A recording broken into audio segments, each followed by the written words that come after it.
नमस्कार. संध्याकाळच्या बातमीपत्रामध्ये आपलं स्वागत. मी स्नेहिल. या बातमीपत्राची सुरुवात महत्त्वाच्या बातमीनं. बातमी बुलेटिनच्या सुरुवातीची आहे सरपंच हत्येसंदर्भातली. सरपंच देशमुख यांच्या हत्या प्रकरणाचा मास्टरमाइंड हा मंत्री धनंजय मुंडेंचा निकटवर्तीय वाल्मिक कराड असल्याचा आरोप सातत्यानं विरोधकांकडून करण्यात येतोय आणि अशातच आता भूमाता ब्रिगेडच्या तृप्ती देसाई यांनीही कराडच्या स्पेशल 26 अधिकाऱ्यांची यादी जाहीर केली. वाल्मिक कराडच्या या मर्जीतील 26 पोलीस अधिकाऱ्यांची बदली करा अशी मागणी सामाजिक कार्यकर्त्या तृप्ती देसाईंनी केली आहे. बीड जिल्ह्यामध्ये वाल्मिक कराडचं जे जाळं आहे ते फार मोठ्या प्रमाणात आहे आणि वाल्मिक कराडच्या मर्जीतले आणि नजीकचे असे काही पोलीस अधिकारी कर्मचारी आहेत जे बीड जिल्ह्यातल्या अनेक पोलीस स्टेशनला कार्यरत आहेत. त्याची लिस्ट मी जी आहे ती आता या संदर्भात पाठवत आहे. तर मी गृहमंत्र्यांना हीच विनंती करेन की यापुढे तरी सगळ्या केसेस जे काही प्रकरणं आहेत त्याचा पारदर्शक तपास होणं गरजेचं आहे आणि त्यासाठी वाल्मिक कराडच्या टोळीचा जर आहे तो पर्दाफाश करणं. तर दुसरीकडे सामाजिक कार्यकर्त्या अंजली दमानिया यांनी वाल्मिक कराडवर उपचार करणाऱ्या सिव्हिल सर्जन अशोक थोरात यांच्यावर गंभीर आरोप केलेला आहे. अशोक थोरात यांचं अलिशान हॉटेल असल्याचा आरोप सामाजिक कार्यकर्त्या अंजली दमानियांनी केला. थोरात बीड रुग्णालयामध्ये सिव्हिल सर्जन आहेत, त्यांची चौकशी व्हायला हवी असंही दमानियांनी आरोप करताना म्हटलेलं आहे.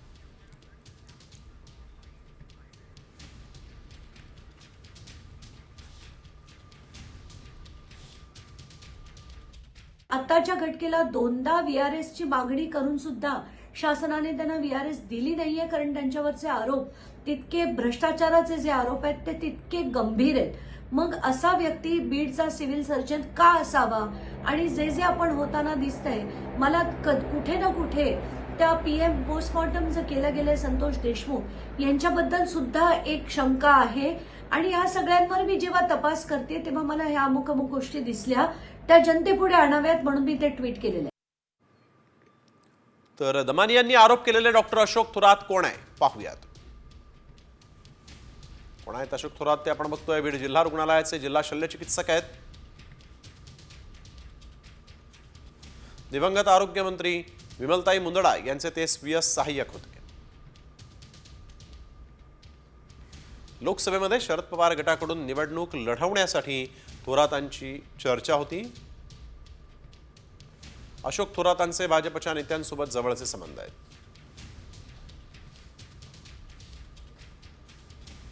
अंबाजोगाई शहरामध्ये अलिशान हॉटेल आहे. थोरात सध्या परदेशात आहे.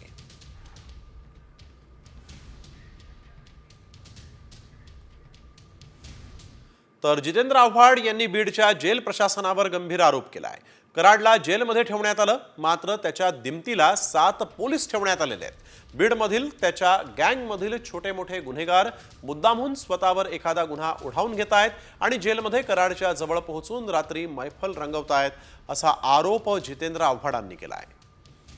तर आव्हाडांनी जेल प्रशासनावर नेमके काय आरोप केलेत पाहूया. वाल्मिक कराडला बीडच्या मध्यवर्ती कारागृहात ठेवण्यात आलेला आहे. बंदिवासामध्ये कराडच्या दिमतीला 7 हवालदार तैनात आहेत. कराडच्या गँगमधील गुन्हेगार मुद्दामहून स्वतःवर गुन्हा ओढावून घेत आहेत. या गुन्हेगारांची बीड मध्यवर्ती कारागृहामध्ये रवानगी केली जाते. बीड कारागृहात मग रात्री मस्त मैफल रंगत असते. वाल्मिक खडा तो सरकार से बडा असा टोला त्यांनी सरकारला हाणलाय. तर SIT आता विष्णू चाटेच्या मोबाईलचा शोध घेत असून चाटेनं मोबाईल फेकून दिलेला आहे. त्यामुळे सुदर्शन घुले आणि त्यांच्यामधील काय संवाद झाला हे तपासायचं आहे अशी माहिती सुरेश धस यांनी दिली. त्यामुळे आता जेलमध्ये असलेल्या विष्णू चाटेच्याही अडचणी आणखीन वाढणार असल्याचं दिसतंय. SIT अतिशय चांगलं काम त्या ठिकाणी करते. सर्व जनतेचा विश्वास SIT वरती आहे. आज ताब्यात घेतलेला आहे. विष्णू चाटे यांनी स्वतःचा मोबाईल कुठेतरी बाहेर फेकून शेवटच्या 2 दिवसाचं संभाषण लपवण्याचा त्या ठिकाणी प्रयत्न केलेला आहे. मग ते त्यांनी लपवायचा प्रयत्न केला तर याच्या माध्यमातून ओपन करण्याचं प्लॅनिंग मला वाटतं SITचा असावा. जातपातीचा हा विषय नाही. हे गुंडगिरी फार लुटपाट, अमाप संपत्ती गोळा करणं, लोकांचे दिवसा ढवळे मुडदे पाडणं. आणि आता बातमी आहे सैफ अली खानच्या हल्ल्यासंदर्भातली. सैफ अली खानवरील हल्ला प्रकरणातला आरोपी म्हणून ताब्यात घेतलेला आकाश कनोजिया अडचणीत आलेला आहे. त्याची नोकरी गेली आहे आणि त्याचं लग्नही मोडलं आहे. मुंबई पोलिसांनी आयुष्य उद्ध्वस्त केल्याचा आरोप आकाशनं केलेला आहे.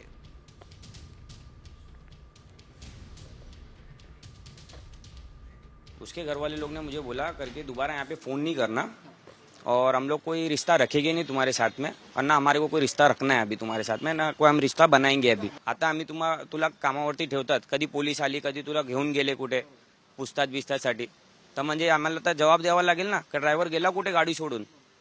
त्यासाठी त्या लोकांनी बोलला कर आता येऊ नको आमच्याकडे कामाला आकाश, तू दुसऱ्या आपला लाईफ तू बघून घे. माझं लग्न तुटला, माझं काम गेलं, माझा जॉब गेला, माझं नाव खराब झालंय. दरम्यान आकाश कनोजियाला मुंबई पोलिसांनी नोकरी मिळवून द्यावी असं वैद्यकीय शिक्षण मंत्री हसन मुश्रीफ यांनी म्हटलंय.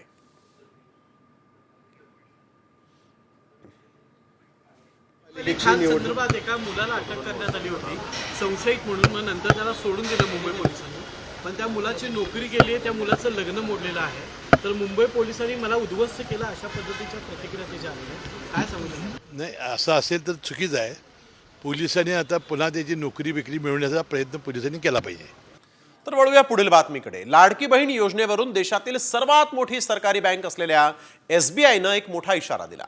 महाराष्ट्रात लाडकी बहीण योजना राबवल्यामुळे सरकारवर आर्थिक ताण आलाय आणि त्याचा परिणाम आगामी बजेटमध्ये दिसू शकतो असा इशारा SBIनं दिलेला आहे.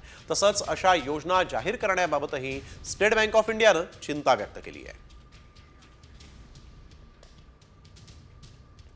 लाडक्या बहिणींमुळे राज्य सरकारवर आर्थिक ताण येतोय. कर्नाटकात गृहलक्ष्मी योजनेवर वर्षाला 28,608 कोटी रुपये खर्च होतात. गृहलक्ष्मी योजनेचा खर्च कर्नाटकच्या महसुलाच्या 11% इतका आहे. पश्चिम बंगालमध्ये लक्ष्मी भंडार योजनेवर वर्षाला 14,400 कोटी रुपये खर्च. लक्ष्मी भंडार योजनेचा खर्च पश्चिम बंगालच्या महसुलाच्या 6% इतका आहे. तर यावर राष्ट्रवादी शरद पवार गटाच्या सुप्रिया सुळे यांनी नेमकं काय प्रतिक्रिया देताना म्हटलंय पाहूया. स्टेट बँकचा जो रिपोर्ट आहे तो मी स्वतःही मागवलेला आहे. कारण का फिस्कल डेफिसिट मॅनेजमेंट, तुम्हाला कदाचित बोरी होत असेल माझ्या या विषयाचं, पण मी सातत्याने गेले 2 वर्ष FRBM ॲक्टवर सातत्याने महाराष्ट्रात बोलते. पण फिस्कल मॅनेजमेंट आणि जर त्याचं डेफिसिट वाढत गेलं किंवा फिस्कल मॅनेजमेंट नीट नाही केलं तर त्याचे लॉंग टर्म खूप इफेक्ट्स हे इकॉनॉमीवर होतात. परदेशात तुम्ही बघताय ट्रम्प ॲडमिनिस्ट्रेशन आल्यापासून बऱ्याच गोष्टींवर बदल होत आहेत. वळूया पुढील महत्त्वाच्या बातमीकडे. GB सिंड्रोमनं आता टेन्शन वाढवलेलं आहे. कारण GB सिंड्रोमच्या रुग्णांचा आकडा 100 पार पोहोचलाय. पुण्यातल्या या रुग्णांमध्ये सातत्यानं वाढ होताना दिसतेय. आठवड्याभरातच पुण्यातल्या रुग्णांची संख्या 101 वर पोहोचली. एकाच दिवसात पुण्यामध्ये सर्वाधिक 28 रुग्णांची नोंद झाली आहे. यातल्या 16 रुग्णांची प्रकृती चिंताजनक असून ते व्हेंटिलेटरवर आहेत. पुण्याच्या कमला नेहरू रुग्णालयात GBS रुग्णांवर मोफत उपचार केले जात आहेत. 24 तासात पुण्यामध्ये 28 नव्या रुग्णांची नोंद झालेली आहे. GBSचे पुण्यामध्ये 101 रुग्ण आहेत आणि 16 रुग्ण व्हेंटिलेटरवर आहेत. 68 पुरुष आणि 33 महिला रुग्णांचा यामध्ये समावेश आहे. पुणे ग्रामीणमध्ये 62 रुग्ण आहेत. पुणे मनपा हद्दीमध्ये 19 रुग्ण आहेत. पिंपरी चिंचवडमध्ये 14 तर इतर जिल्ह्यातील 6 रुग्ण आहेत.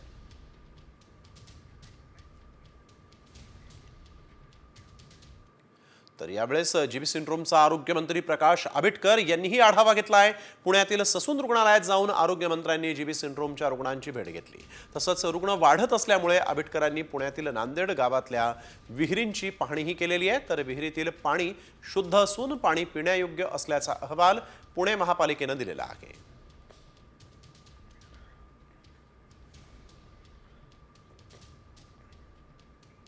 ABS सिंड्रोमचे विशेषतः पुण्यामध्ये पेशंटची संख्या वाढली आणि त्यामुळं सातत्याने त्याच्याबद्दलची सगळी चिंता पुणे शहरातले नागरिक व्यक्त करतायत.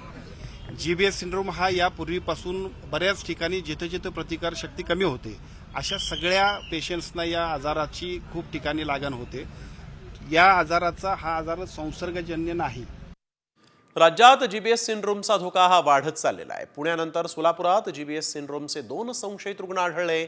शहरातील खासगी रुग्णालयात या रुग्णांवर उपचार सुरू करण्यात आलेले आहेत. दोन्ही संशयित रुग्णांचे सॅम्पल तपासणीसाठी पाठवण्यात आलेले असून अहवाल आल्यानंतर त्यांना जीबीएसची लागण झाली की नाही हे स्पष्ट होणार आहे. कालच सोलापूरच्या एका खासगी रुग्णालयात एका संशयित रुग्णाचा जीबीएसमुळे मृत्यू झाला होता. यानंतर वळूया पुढील बातमीकडे. मराठी समालोचनाच्या मुद्द्यावरून मनसेनं आज आक्रमक भूमिका घेतली आणि हॉटस्टारच्या मुंबईतल्या कार्यालयात राडा घातला. क्रिकेट सामन्यांच्या वेळेस हॉटस्टारवर मराठी समालोचन का नाही असा सवाल विचारत मराठी समालोचनाच्या मुद्द्यावरून मनसेनं आक्रमक भूमिका घेतली. हॉटस्टारच्या अधिकाऱ्यांना मनसेचे नेते अमय खोपकर यांनी याबाबत जाब विचारला. हॉटस्टारच्या अधिकाऱ्यांकडून मराठी भाषेची अंमलबजावणी होईल असं लेखी पत्र मिळत नाही तोपर्यंत बाहेर पडणार नाही अशी भूमिका मनसेनं घेतली. अखेर हॉटस्टारच्या अधिकाऱ्यांकडून ग्वाही दिल्यानंतर मनसेनं हे आंदोलन मागे घेतलं. जे मराठी भाषेवर किंवा मराठी माणसावर अन्याय होतो तिथे तिथे मनसे आक्रमकपणे आणि ठामपणे उभी राहते.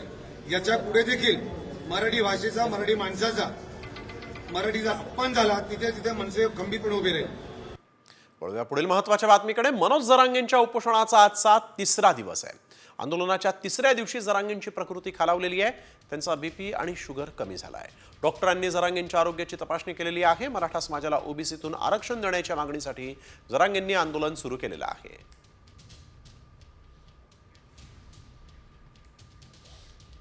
तर अंतरवालीमध्ये येण्यासाठी कोणालाच नाही, आम्ही खुनशी किंवा जातीयवादी नाही असं प्रत्युत्तर जरांगेंनी पंकजा मुंडेंना दिलं आहे. मराठा आरक्षणासाठी जरांगेंनी अंतरवालीमध्ये पुन्हा उपोषण सुरू केलेलं आहे. जरांगेंनी सकारात्मक प्रतिसाद दिल्यास आंदोलन स्थळी जाऊन भेट देऊ आणि त्यांच्याशी चर्चा करू अशी प्रतिक्रिया पंकजा मुंडेंनी काल दिली होती. त्यालाच आता जरांगेंनी उत्तर दिलं आहे. त्यांच्याशी चर्चा करून त्यांनी जर सकारात्मकता दाखवली तर नक्कीच मी तयार आहे. कारण शेवटी जेव्हा आपण कोणाच्या उपोषणाला किंवा कोणत्या आंदोलनाला भेट देतो तर तिथलं वातावरण कसं असावं ही जबाबदारी त्यांची असते. ती जबाबदारी त्यांनी घेतली आणि त्यांनी जर सकारात्मकता दाखवली तर मी नक्कीच भेट द्यायला तयार आहे. आमचं कोणालाच ना नसते ना, आमचे कोणालाच नाही. कारण आम्ही खुनशी नाही, जातीवादी पण नाही, आमचे कोणालाच ना नाही. आम्ही काय दहशतवादी आहेत का? तिथं कोणी येतो कोणी जातो, आम्ही नाही जातीवादी. रोष नसतो आमच्या मनात, राग नसतो, आम्ही खुनशी नाहीत, आम्ही दुःख धरीत नाहीत लोकांवरती. मराठवाड्यात बर्ड फ्लूनं थैमान घातलेलं आहे. लातूर नंतर आता नांदेड जिल्ह्यात देखील बर्ड फ्लूचा प्रादुर्भाव झालेला आहे. लोहा तालुक्यातील किवळामधील मृत कोंबड्यांचा अहवाल पॉझिटिव्ह आला आणि या पार्श्वभूमीवर पशुसंवर्धन विभागाकडून उपाययोजना सुरू करण्यात आलेल्या आहेत. एका शेतकऱ्याच्या मोकळ्या कुक्कुटपालन केंद्रातील 20 कोंबड्या मृत आढळल्या. पशुसंवर्धन विभागानं त्याचे नमुने पुणे आणि भोपाळ येथील प्रयोगशाळेमध्ये पाठवले होते. त्याचा अहवाल पॉझिटिव्ह आलेला आहे. त्यामुळे नांदेडमध्ये देखील आता बर्ड फ्लूनं शिरकाव केला आहे. केंद्रीय गृहमंत्री अमित शहा प्रयागराज येथील महाकुंभात सहभागी झाले. त्रिवेणी संगमामध्ये स्नान करत शहांनी मनोभावे पूजा केली आणि यावेळेस उत्तर प्रदेशचे मुख्यमंत्री योगी आदित्यनाथ हेही उपस्थित होते. यावेळेस सर्व साधू महंतांशी शहांनी चर्चा केलेली आहे. सोबतच संपूर्ण महाकुंभ मेळ्याची माहिती अमित शहांनी जाणून घेतली. देश आणि विदेशातून असंख्य भाविकांनी प्रयागराज येथील कुंभमेळ्यात हजेरी लावली. 144 वर्षानंतर आलेला हा महाकुंभ मेळा अनुभवता यावा अशी सर्व भारतीयांची मनोकामना आहे. तर शहांच्या या कुंभ स्नानावर काँग्रेसचे अध्यक्ष खरगेंनी टीका केली आहे. अरे जब बच्चा भूखा मर रहा है, बच्चा स्कूल में नहीं जा रहा है, मजदूरों को मजदूरी नहीं मिल रही है, जब ये है तो ये लोग जाकर हजारों रुपए खर्च करके कंपटीशन पे डुबकियां मार रहे. कंपटीशन में एक डुबकी मारता दूसरा, और जब तक वो टीवी में अच्छा नहीं आता तब तक डुबकी मारते रहते हैं.